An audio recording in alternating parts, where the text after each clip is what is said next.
They said the black horse was born wrong. Too violent, too wild, too mean to keep breathing. By the time Mara Quinn first saw him, 3 men had already paid for that opinion with blood. One with a shattered spine, one with a crushed chest, and one dragged so hard across the dirt that the skin came off his hands like wet paper. So by the 4th morning, nobody called the horse beautiful anymore. They called him cursed. They called him devil-born, they called him a mistake that ought to be shot before he killed again. Mara stood at the fence and said nothing. She was 17, or near enough. No one had ever thought her exact age worth writing down.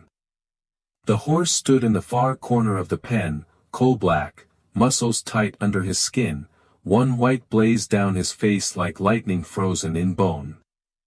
He wasn't pacing, wasn't raging, wasn't throwing himself at the rails the way the men said he did. He was watching. Ears pinned, eyes bright, body pulled tight with the kind of fear that looks like violence to people who only understand force. Mara knew that look, she had seen it in mules, in half-starved dogs, in children. In herself. Tennessee, 1881. The papers said slavery was over. Men like Silas Crow said the papers didn't know what they were talking about. So he called it contract labor. Called it debt, called it obligation. Called it lawful. He kept ledgers in his office thicker than Bibles and twice as merciless. Every shirt on your back, every bowl of stew. Every blanket in winter. Every visit from the doctor. Every breath you took under one of his roofs, all of it counted, all of it added. None of it ever ended. By 13, Mara had signed her mark beside a debt she could not read. By 17, she owed more than she had owed at 13. That was how Silas Crow liked the numbers, not to explain life, to trap it.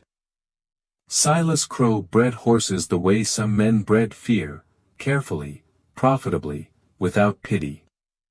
His ranch sat on the edge of the hills where rock, mud, and blood all looked about the same in rain. Rich men came from Louisville, Nashville, even St. Louis, to look at his bloodlines. To admire the stallions, to praise his eye. They never praised the girls who hauled water in winter. Or the boys who slept in the hayloft, or the men who broke their backs making Crow's animals shine. Mara had been in the stables since she was small enough to carry only half a bucket. She mucked stalls. Cleaned hooves. Rubbed down mares in the dark when foaling went wrong. Calmed yearlings too green for bit and bridle. The others said she had a gift. Crow said she had useful hands. He said it the same way he talked about harness leather, or a good shovel, or a mule that hadn't died yet. Then the black stallion arrived. Wild-caught, dragged down from the high country, more scar than obedience. Crow paid hard cash for him, not because he loved horses, because he loved what they became once broken. The stallion was big, too big for the corral they put him in, too proud for the ropes, too fast for the men. And every time they came at him with whips, chains, and that look men get when they want to prove they can make something kneel, the horse answered the only way anything cornered answers. He fought. Hard. Mercilessly. By the end of the week Silas Crow was humiliated. And a humiliated man like Silas Crow was more dangerous than any beast he ever owned. He stood by the rail that morning with his thumbs hooked in his vest and murder in his voice.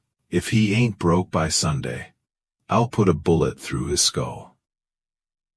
The men around him laughed the way men laugh when they're relieved something else will die instead of them. Mara didn't laugh. She kept her eyes on the horse. The horse kept his eyes on everybody. And for one strange second, when Crow turned away and the yard emptied, the stallion looked straight at her. Not through her, not past her, at her.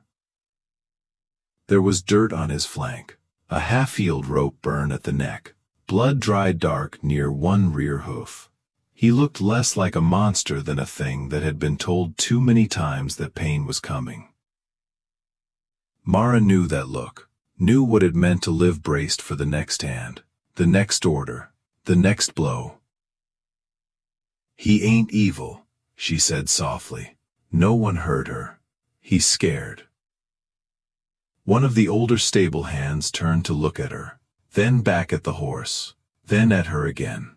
"Girl," he muttered, "don't let Crow hear you pitying that animal." "I ain't pitying him." She kept watching the stallion. "I'm understanding him." The old man shook his head. "Understanding ain't worth much here." "No," Mara said, "but sometimes it's the only thing that keeps something alive." That afternoon she came back alone, not into the pen, not yet, just close enough to stand at the rail and let him look at her. No rope in her hand, no stick, no iron bit, no hunger for conquest in her eyes, only a square of stolen sugar warming in her palm. The horse lifted his head, watched, waited, prepared to fight. Mara rested her forearms on the fence, did not move closer, did not ask anything. "Everybody wants something from you," she said. The kind she used on colts and thunder. "They want your back, your speed, your fear. They want to look at you and see themselves winning." The horse's nostrils flared, one hoof pawed once at the dirt. Mara did not flinch. "I know." Wind moved over the field. A gate somewhere banged once, then settled. The horse lowered his head just a little, not trust, not surrender. Attention. And Mara felt it, that tiny, dangerous shift. The first crack in a wall built of terror. She closed her fingers over the sugar, looked toward the house on the rise, toward Crow's office, toward the ledgers, toward the life waiting to swallow her whole if she did nothing. Then back to the horse. By sunset, she had made her choice, not to save him. Not yet. First, she would have to touch him. And if she was wrong, they would bury her by morning and call it foolishness. But if she was right, then Silas Crow had already made the worst mistake of his life. Morning came slow, the kind of gray light that makes everything feel unfinished. Mara didn't go to breakfast, didn't join the others, didn't wait for permission. She went straight back to the corral. The stallion was already awake, standing where he had been the day before, as far from the gate as the fence would allow. Watching. Always watching. Mara stopped 10 feet away, not closer. Not yet. She let the distance sit between them like a question. Then she slowly opened her hand. The sugar cube caught the light. "Morning," she said softly.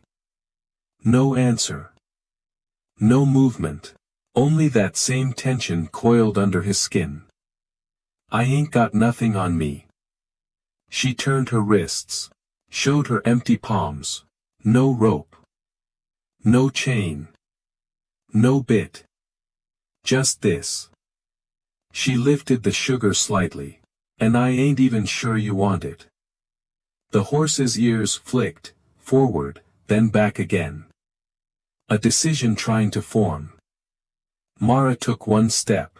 The stallion's body tightened instantly, muscle locking, breath sharp. She stopped. "All right." A whisper. "That's far enough." She lowered her hand slightly, waited. "I know what they do to you." Her voice stayed steady, low, even. "They come in loud. They come in fast. They come in hurting. And if you don't bow your head, they make you wish you had. The stallion's eyes stayed fixed on her, dark, bright, thinking. Mara swallowed. Not fear. Something else. Something heavier. They do the same to us. Silence. Wind brushed through the corral, lifted dust, settled it again. They say if we just behave, if we just work harder, if we just don't fight, it'll get better. A faint, bitter breath escaped her. It don't. The horse shifted his weight, one slow step sideways. Not toward her, not away. Listening. Mara noticed. She took another step, careful, measured. 5 feet now. The stallion's nostrils flared, head lifted higher. But he didn't bolt, didn't strike, didn't run. Good, she whispered, that's good. Her hands stayed open, still. I ain't here to take nothing from you, I ain't here to win. I ain't even here to tame you. A small breath, I just don't want you dead. Something changed. Not big, not sudden, but real. The horse lowered his head just a fraction, then another, and then, one step forward. Mara didn't move, didn't breathe too loud. The distance closed. 4 feet. 3. The stallion stretched his neck. Slow, careful. His nose hovered inches from her hand. Warm breath against her skin. He paused there, thinking, measuring, deciding whether she was like the others. Mara barely whispered, "It's yours." The horse took it, lips brushing her palm, sugar gone in an instant. He jerked back slightly, chewed, waited for pain. None came. Mara smiled, small, careful, told you. She reached slowly into her pocket. Another cube. This time, he didn't hesitate as long. Step forward, take, retreat, no strike, no fear spike, just confusion, and something softer underneath. By the third cube, he stayed, didn't step back, didn't pull away, just stood there, breathing, watching, close enough that Mara could see the scar on his neck clearly, the raw edge of rope burn, close enough that she could hear his heartbeat, fast, but not panicked anymore. Mara lifted her hand, slow, careful, and touched him. The stallion flinched, muscle jumping under her fingers, but he didn't pull away, didn't strike, didn't explode. He froze, waiting. Mara's hand stayed on his neck, light, barely there. "You're all right," she whispered. "You're all right." Her fingers moved slightly, a slow stroke, down his neck. The horse exhaled, not surrender, relief. Time slipped. Minutes turned into something softer, something quieter. Mara spoke to him the whole time. Not commands, not orders, just words, about the fields, about the cold, about how tired she was of being owned, about how he didn't have to be what they said he was. And somehow, the horse listened. Footsteps, men. Mara stepped back instantly, hand dropping, body turning away. The stallion lifted his head, ears snapping back again. The moment was gone, but not lost. 2 workers appeared at the fence, stopped dead when they saw her inside.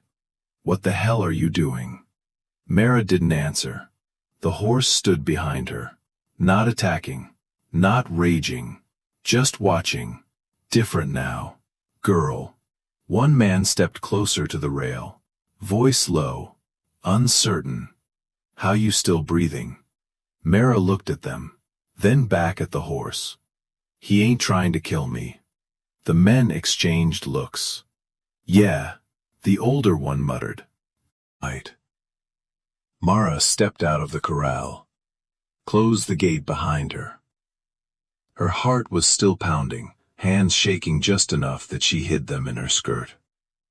But her eyes, steady, certain. Behind her, the stallion walked forward, not to attack, not to flee, but to stand at the fence where she had been, watching her go. And for the first time, he didn't look like a killer. He looked like something waiting to be understood. By the third day, everyone knew. Not the whole truth, but enough to make men stop working and start watching. They gathered along the fence like crows on a wire.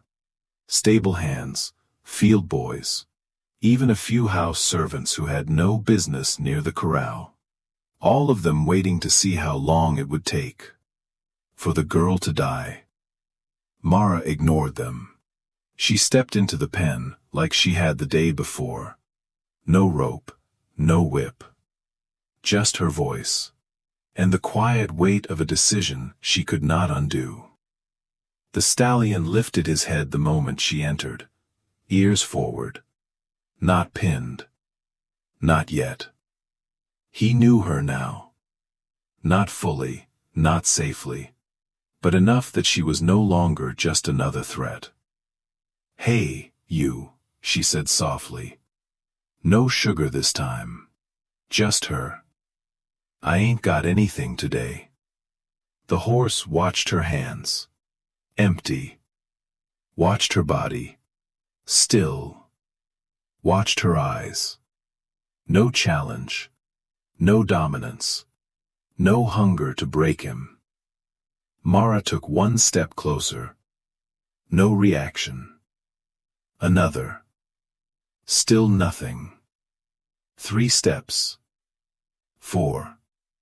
Close enough to touch him again. Her hand rose slowly. Rested on his neck. This time, he didn't flinch. Mara let out a breath she didn't know she was holding. "That's it. You remember." Her fingers moved gently through his mane. Slow strokes. No rush. No demand. The horse lowered his head. Not submission. Trust. From the fence, a voice cut through the air. "Move him." Silence snapped tight. Mara froze. She knew that voice. Everyone did. Silas Crow stepped into view. Clean coat. Polished boots. Eyes like cold iron. He stopped at the fence. Watched. Didn't speak again. Just waited. The men around him went quiet. No one laughed now. No one whispered. Even the wind seemed to hold itself back. Mara swallowed. Didn't turn around. Didn't step away. Her hand stayed on the horse. "You heard him," Crow said. Voice low, controlled. "Move the animal." Mara shifted slightly. Not away, forward. She pressed her hand just behind the stallion's shoulder. A signal. Small. Almost invisible. "Step," she whispered. The horse hesitated. Then, he moved. 1 step. Clean. Calm. Obedient. A ripple went through the crowd. Someone breathed out loud. Someone else cursed under his breath. Crow didn't react. Not yet. "Turn him." Mara shifted again. Light pressure. Easy. The stallion turned. Not sharp. Not forced. Smooth. Now he stood facing Crow. Head low. Body loose. A horse that had killed men, standing quiet as rain. Crow stepped closer to the fence, studied the animal. Then Mara. How long? He asked. 3 days, she answered. Eyes down. And you've done, he gestured toward the horse. This? Yes, sir. A pause stretched. Long. Heavy. Then, Crow smiled. It wasn't warmth. It was calculation. Well, looks like you just made me a great deal of money. Mara said nothing. She already knew what came next. You'll keep working him, Crow continued, every day. I want him ready for the autumn trials. A horse like this, he glanced at the stallion again. Wins races. And when he wins. His eyes flicked back to Mara. People pay. A murmur passed through the men. They understood. The horse wasn't saved, he was upgraded. Mara's fingers tightened slightly in the stallion's mane. Yes, sir. Crow turned to leave. Then stopped. One more thing. Mara stiffened. If he throws you, if he so much as looks wild again, I'll shoot him where he stands. A beat, and you, his voice cooled further, will wish I hadn't. He walked away. Boots crunching gravel, decision made. The yard slowly came back to life. Men talking again. Whispers rising. But softer now. More careful. Inside the corral, Mara rested her forehead briefly against the horse's neck, her voice barely sound. You hear that? We ain't free. Just, more valuable. The stallion shifted. Breath warm against her shoulder. Alive. For now. Mara closed her eyes. And in that moment, she understood something clearer than anything before. She hadn't saved him. She had only bought him time. The same way every day here worked. You didn't escape. You survived.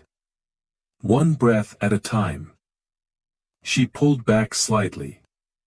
Looked into the horse's eyes. You and me, a quiet promise forming. We ain't ending here.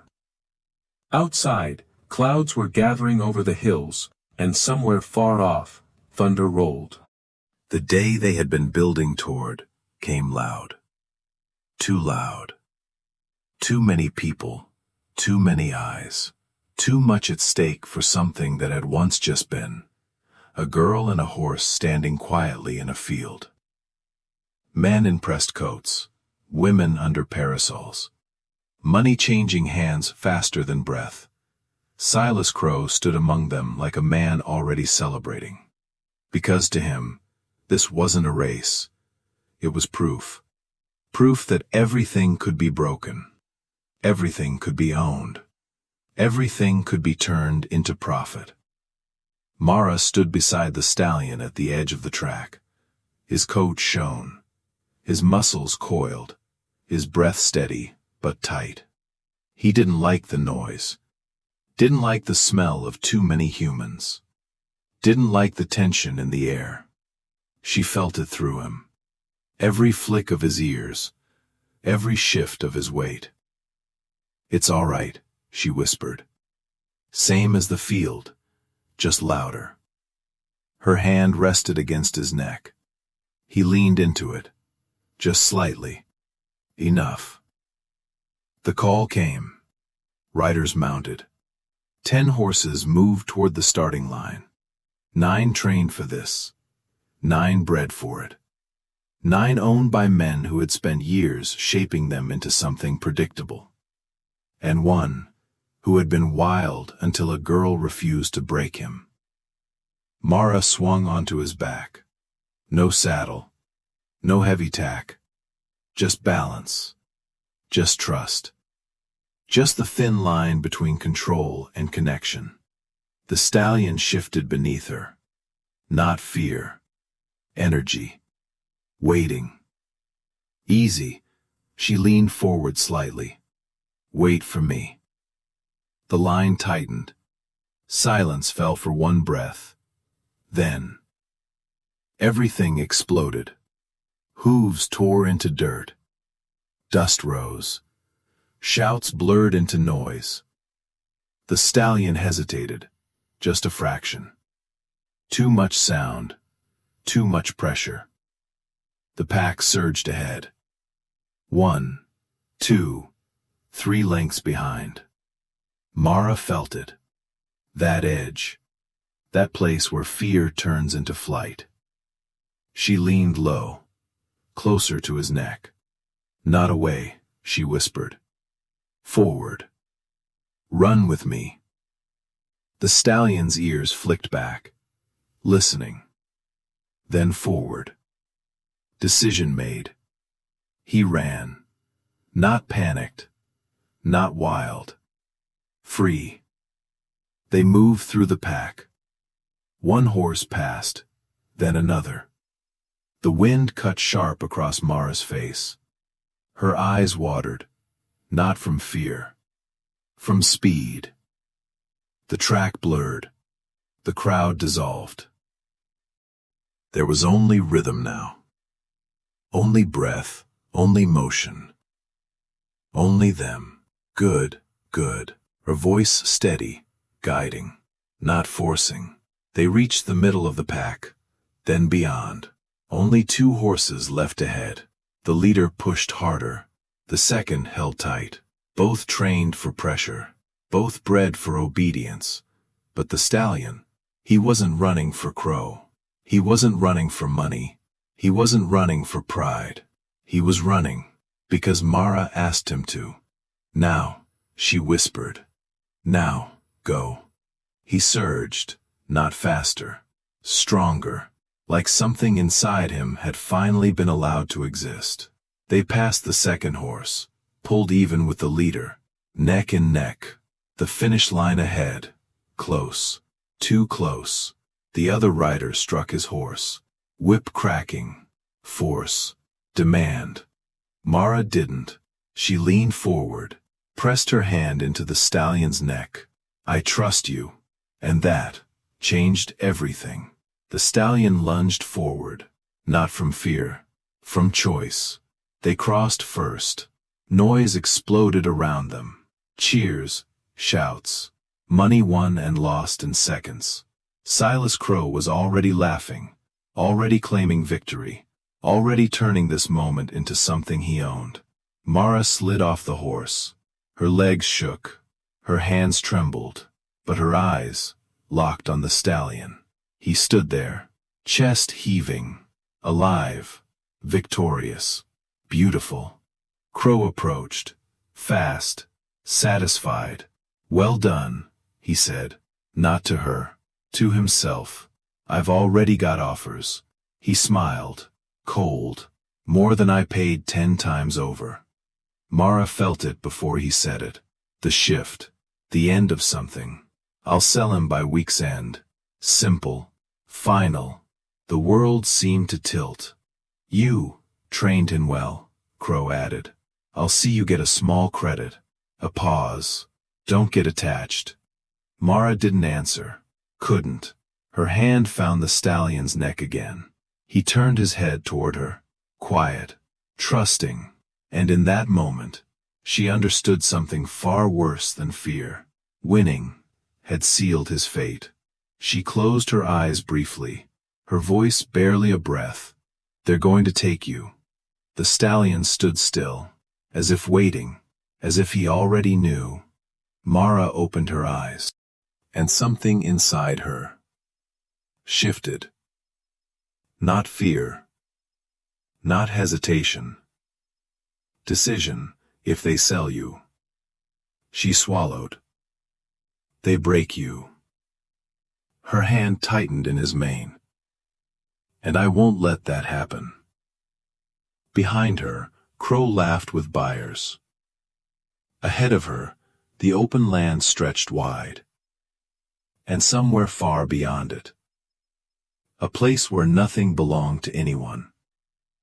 Mara leaned closer to the stallion. Whispered, tonight. The horse's ear flicked back, listening, ready. The night came without a moon, dark enough to hide a mistake, or a miracle. Mara waited. Not in her bunk, not in the quarters. She sat in the shadow behind the stable counting breaths instead of minutes, listening.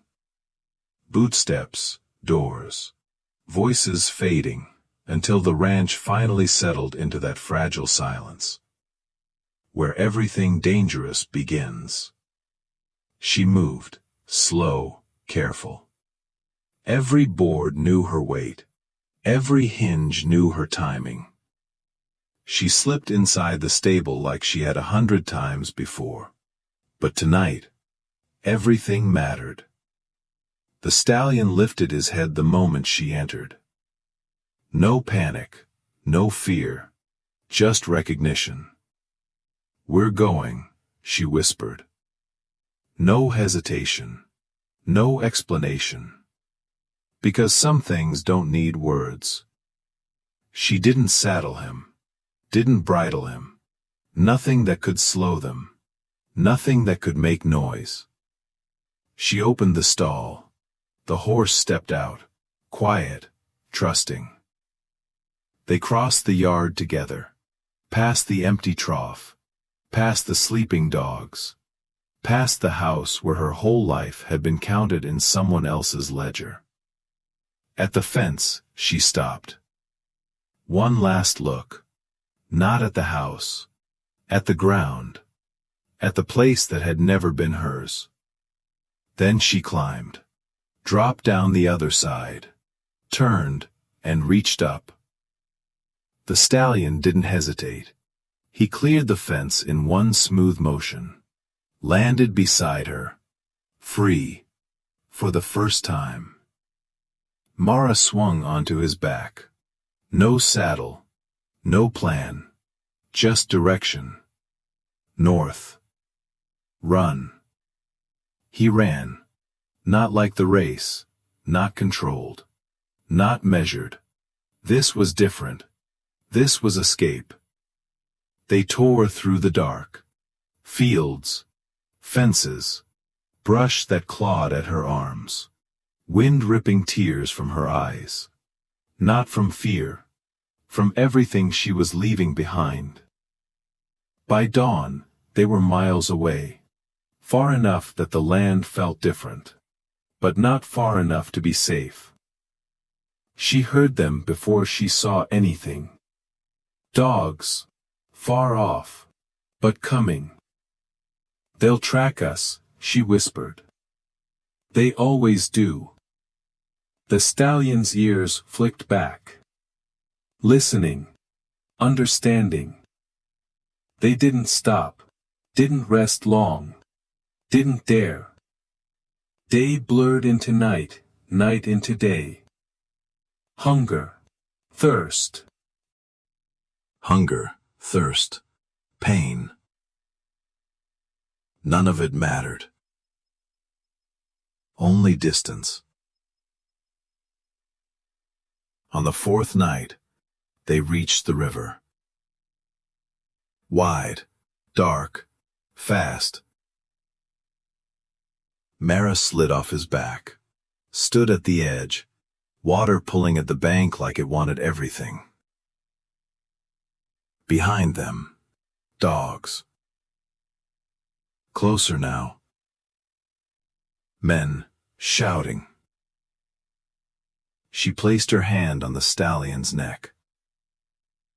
"This is it. If we don't cross," she didn't finish. The horse stepped forward, into the water. Cold slammed into them. The current grabbed hard, pulled, twisted, dragged. Mara clung to his mane. "Keep going. Keep going."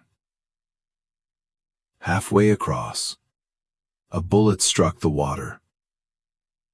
Another, closer. "Go," she gasped.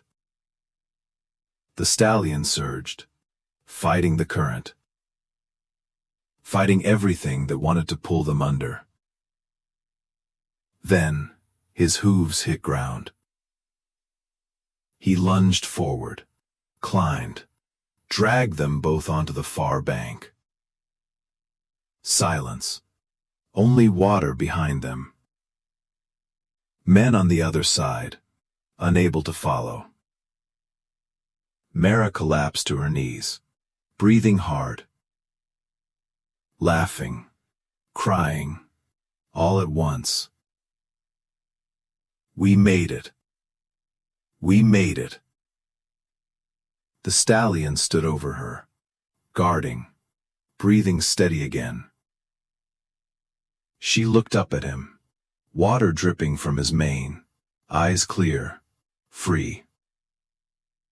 You're not his anymore. A breath, and neither am I. They stood there on that unfamiliar ground, two beings who had been called property, and had decided they were not. Years later, people would tell the story differently. They would say, a girl tamed a wild horse, made him obedient, made him useful. But that wasn't the truth. The truth was simpler and harder. She didn't tame him. She understood him, and because of that, he chose her. And together, they chose freedom. And that was something no master ever survived.